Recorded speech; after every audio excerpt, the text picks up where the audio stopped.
Welcome to another edition of the Giants Huddle podcast brought to you by Citizens, the official bank of the Giants. I am John Schmeelk. From Newsday, their national NFL reporter, Tom Rock.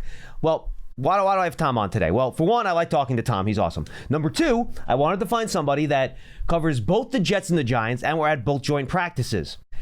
There weren't as many people as you might think that cover both teams and were at joint practices. There's only a few of us left.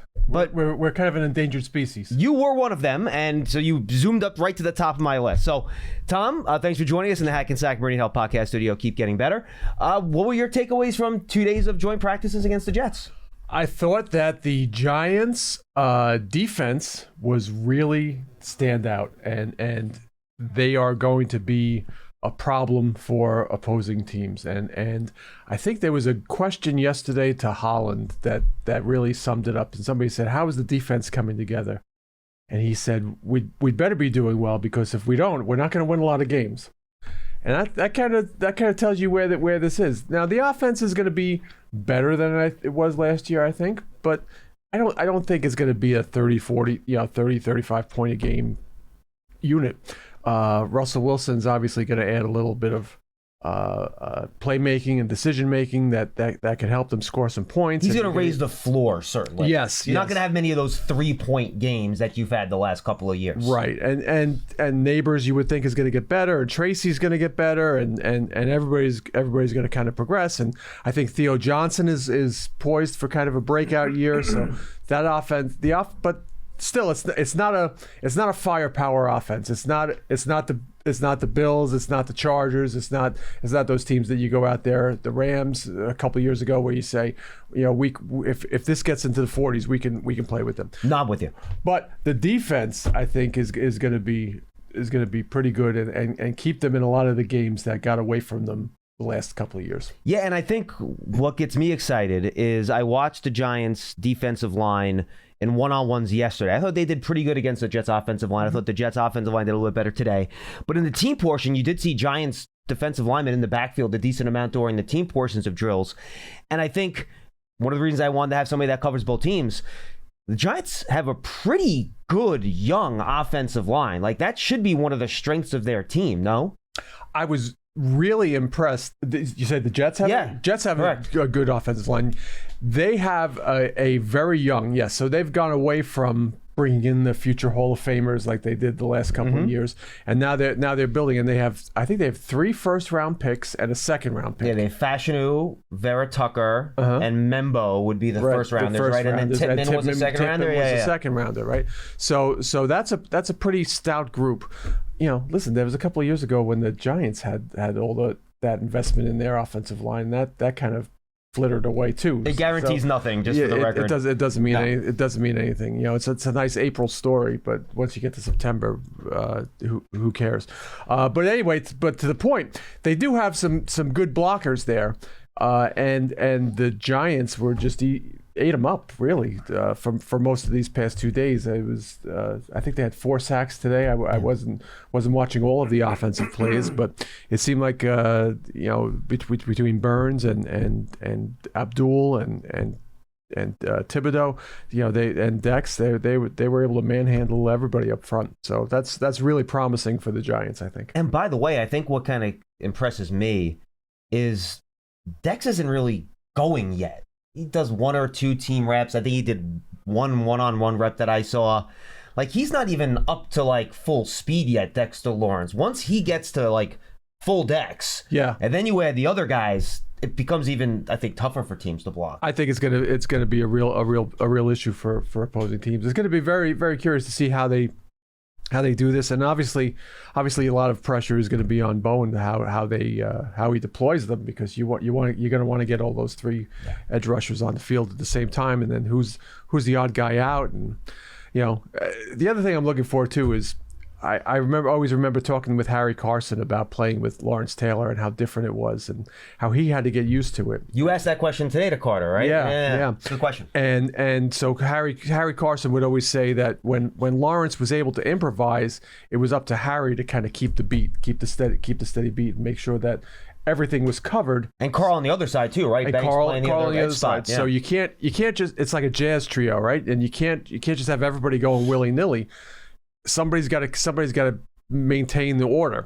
And so I think these guys are going to have to learn how to play with Abdul as much as Abdul is going to, more so probably than Abdul is going to have to learn how to play in the NFL. And it seems like they're putting a lot on Carter's plate. I thought maybe we might see Burns and Thibodeau line up in a lot of different spots. We've seen it, but the guy that's been all over the place has really been Carter. Yeah. So I wonder if it's going to be, all right, well, you're going to line up in a lot of different spots, but we're not going to ask you to do a lot of different things. Because, I think if you try to expand that plate and make it, put too many different meals in front of him, I think maybe it gets a little tough. But if you're just saying, all right, dude, your job this year, go get the quarterback. We'll worry about dropping in the zones and doing all this stuff another year. So maybe if they can put him in all these different spots, if they narrow a little bit what his assignments are going to be. You just go do you, right?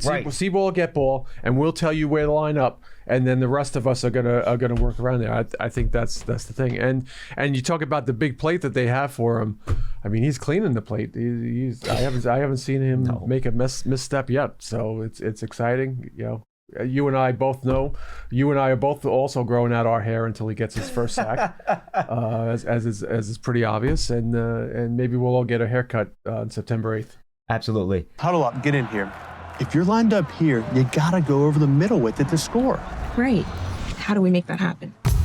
I don't know, but Citizens does. Make sense of your money with Citizens, official bank of Eli Manning. And I will say this, I think kind of lost under the radar. You can have a great pass rush, but if you can't have some modicum of coverage on the back end, you're giving up big plays and you're playing from behind all the time, it's not going to help. I just think the steadiness and the, frankly, intelligence that Holland and Adebo are going to bring kind of... I don't know if this was by design or not, but most of their free agent additions and everything came on defense this year. It just so happened that's how it went in the offseason.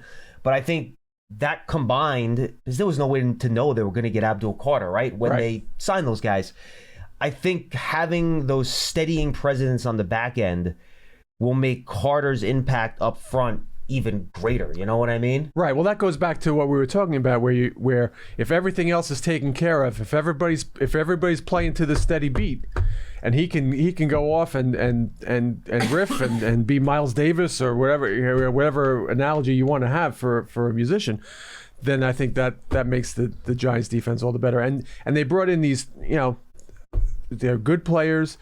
They're smart players too. They're smart guys, and they understand what their roles are here, and what they can do to improve things. And I think that's gonna go a long way. Also, looking forward to Okereke. Speaking of that whole kind of smart guy thing, he's got that Stanford connection now with Adebo, right? Yeah, and then Bobby said he interacts with Holland and Newman a lot. They have to communicate back and forth a lot to kind of make sure that's all clean. And you got to imagine, because Newman's a smart guy too, between Holland, Newman, and Okereke, you can't imagine you're going to have too many communication mistakes in that triangle over the course of these games. And Phillips too. I would put Phillips. Oh, 100%. I would put Phillips Great point. in that area too.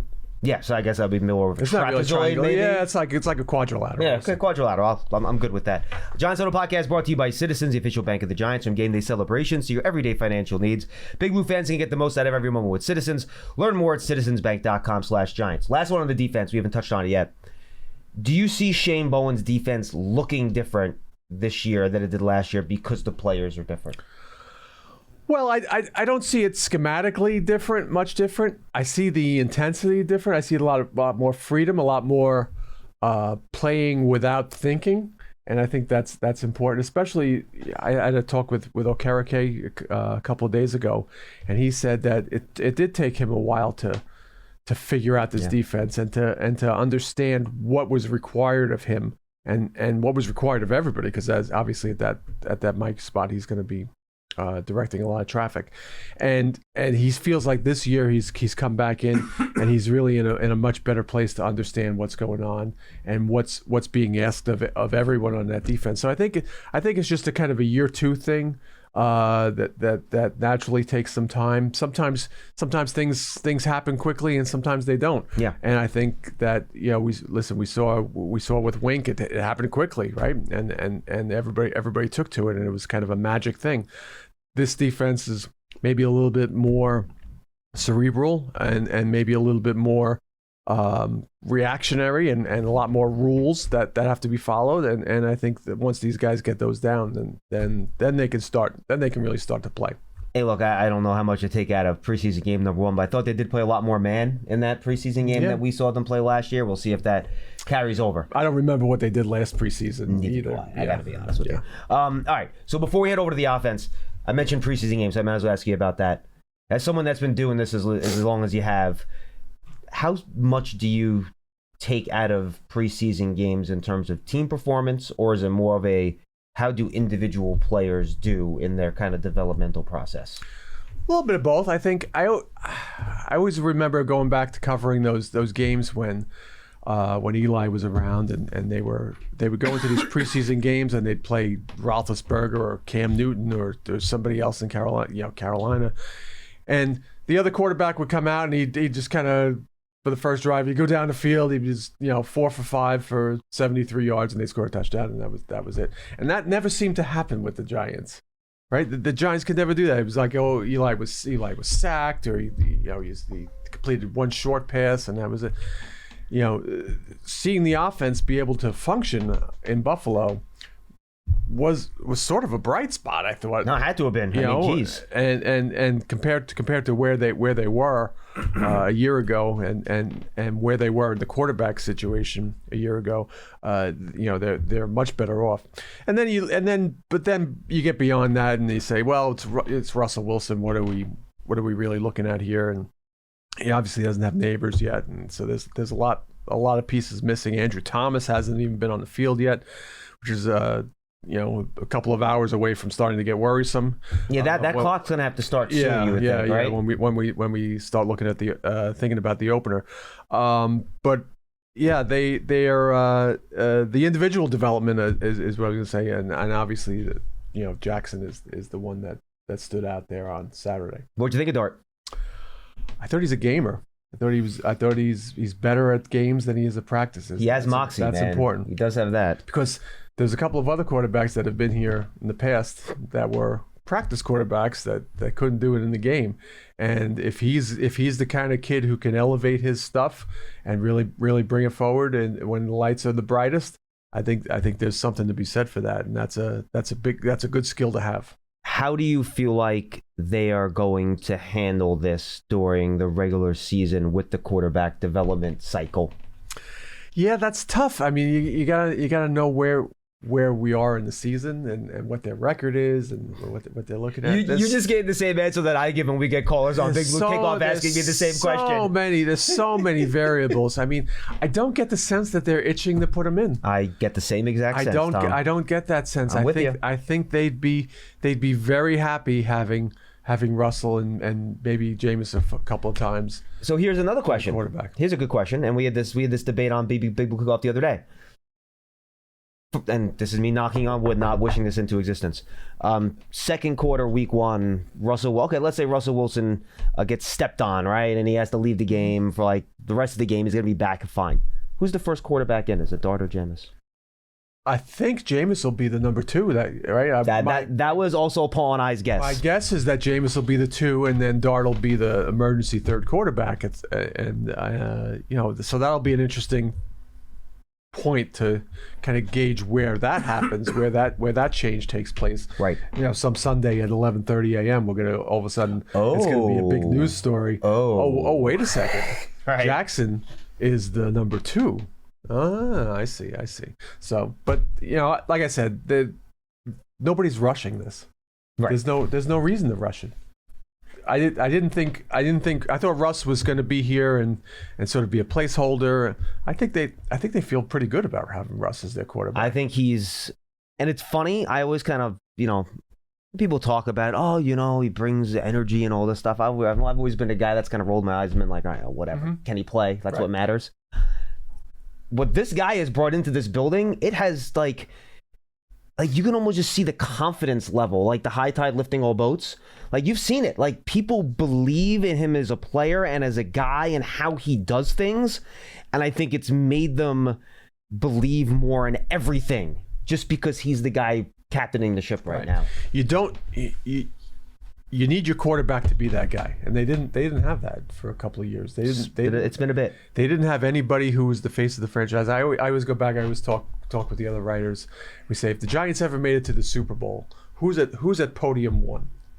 Who's sitting at podium one when you walk into media night there? And in the past few years, it's like It would have to be Saquon, right? That would be the guy, How right? would you have your quarterback there? You Right. can't. You can't. And now it would be Russ, right? You would have Russ and Dex and Neighbors, and you would have Burns, right? and KT and Carter. and Carter would be there. And Andrew Thomas he'd be a maybe would be podium one of the guy. guys. Yep. There's a lot of podium guys, and that's what you need. That's actually a good way to put a podium, guys. I like that. That's pretty good. If you want to know how to manage 2 minutes of crunch time football, I'm your man. But if you're wondering about a long-term financial plan, you should talk to Citizens. Hey, I can also talk lawn care. I'd like to learn about a mowing routine. Yes, I knew I could help. Make sense of your money with Citizens. All right, we got away from the joint practices. I thought one thing, and again, this is not a strength for the Jets. Their pass rush, right? That's considered basically a weakness for the Jets, you would think, right now. Well, they have McDonald, and they're getting Jermaine Johnson back. He didn't participate this week. And Quinton Williams really didn't do a whole lot this week either.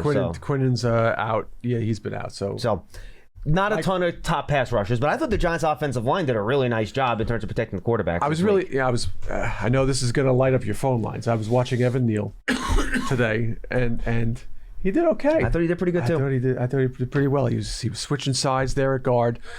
I like him in that confined space. I think once he gets his hands on somebody, it's over. I think that's his advantage. It's when he's out in space, it gets a little dicier, and he's got to move. But he up close in those tight confines at guard. I think it might work, John.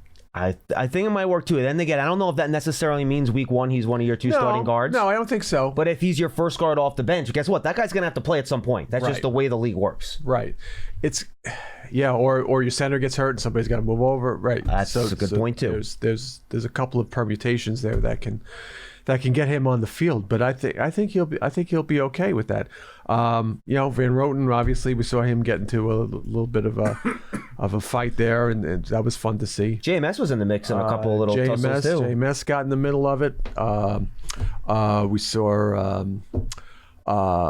a couple of the guys come flying in. Bo, I think, was one of the guys that rolled in late. Azudu. Oh, I didn't see Azudu rolling. Did he? I didn't see that one. Azudu was mixing it up. So that. By the way, he's had a nice couple days. He's done a pretty good job too in a couple of these practices. Yeah, he's done all right. He's improved. I'm happy for him. You would have thought it from early on that Hudson would be the guy to be starting all of these things, but yeah, he was quiet this week. There wasn't a whole lot going on with him in terms of causing trouble. And at one point, I saw Runyon was out there, and he was kind of squaring off with somebody, and then they kind of broke it up. But so they didn't really come to any physical contact. Maybe he was afraid his dad was going to find him. That's a good point. It's so noticeably different when Malik Neighbors isn't out there, isn't it, at wide receiver? Yeah. I mean, that's a big difference, and there's a really big gap between him and the rest of the receivers, and that's no knock on the other receivers. It's a compliment to Malik and the attention that he draws from the defense and the plays that he can open up for other people and the plays that he makes, those 50-50 balls, sometimes the 20-80 balls in the defensive favor that he comes down with. And with him, I always go back to, I watched some of the Pro Bowl games last year at the end of the season. And he was lighting it up there in the second half. Now they were only playing flag or two-hand touch or whatever they were doing, but he caught more balls in stride than in that 6 minutes that I watched that game than he did the entire season. That when you have a quarterback who can place the ball where he needs it and he can go and make a play and continue to make the play after he catches the ball, it's such a difference maker, John. And with Russ, I think he has that. I think that's going to be a really good combination. Run or walk with Giants legends. The Giants Foundation will host a 5K racing kids run presented by Quest on Sunday, October 26th at 9 a.m. at MetLife Stadium. Net proceeds will benefit the Giants Foundation. All participants will receive a commemorative t-shirt.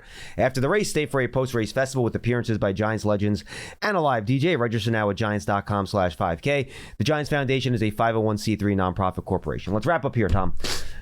What do you think ultimately week one this offense is going to look like with Russell Wilson? Are we going to see Brian Daboll because he's really tried to adjust his offense to fit Russ's strengths, right? Is this going to look like peak Russ Seattle? All right, we're going to run the ball a lot. We're going to do play action. If it's down, not down the field, get the ball out quickly because taking sacks is kind of what his kryptonite is. But Daboll's always been a guy that's been a kind of a pass-first coordinator, right? Or is this going to be a team that passes more with 11 personnel? Is it going to be, again, play action with 12, with double tight ends? What do you think this is going to look like when we get to week 1, just in terms of what their overall approach on offense is going to be? I think, first of all, tell me who the personnel is, right? So is Andrew Thomas out there? Is Malik Neighbors out there? Let's assume both those guys are playing, yes. Okay. I think it's going to be a keep it close, don't make mistakes offense that relies on the defense to keep them in the game. And then take your shots when you can. Take your shots when you can. And then at the end, hope that your offense is smart enough and poised enough to make those fourth quarter plays, those late fourth quarter plays that are the difference in so many of these games that we see in the league that come down to the red zone channel. And this is the ultimate question in the end. Will the offensive line, you think, be good enough to allow them to play that way? I think they were. They were last year for a while until Andrew got hurt. I agree with you. And I thought something interesting that Dart said today is they went that whole game obviously in Buffalo without taking a sack. And Dart said he texted the offensive line. He said, "I've never played in the pocket that clean before in my life." And so, when's the last time you heard a Giants quarterback say that about their offensive line? Never. Even when Eli was winning the NFC Championship game, he was getting pummeled. Yeah, I mean, you probably got to go back to like 2008, right, or something like that. And before Plex did the thing. I mean, Daniel used to text the offensive line, "I've never played in a pocket like this too," but that was a different.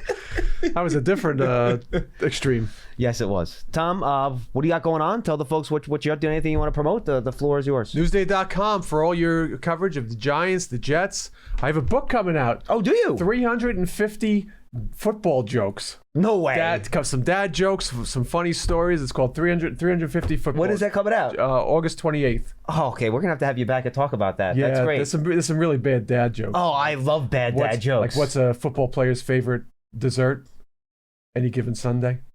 That's not bad. Yeah. Oh, this is. Oh, I'm all about. But there's also some funny stories. You are one of the funnier NFL reporters on Twitter. I appreciate that. I try to tone it down when I come in here with you. It's a very subtle humor, but I think that's why it works. Well, we'll see how the book plays out. I think I'm very excited about all the dad jokes. That's Tom Rock from Newsday. Thank you for joining us on the Giants Huddle podcast, brought to you by Citizens, the official bank of the Giants, and the Giants podcast studio, presented by Hackensack Meridian Health. Keep getting better. For Tom, I'm Schmeelk. We'll see you next time.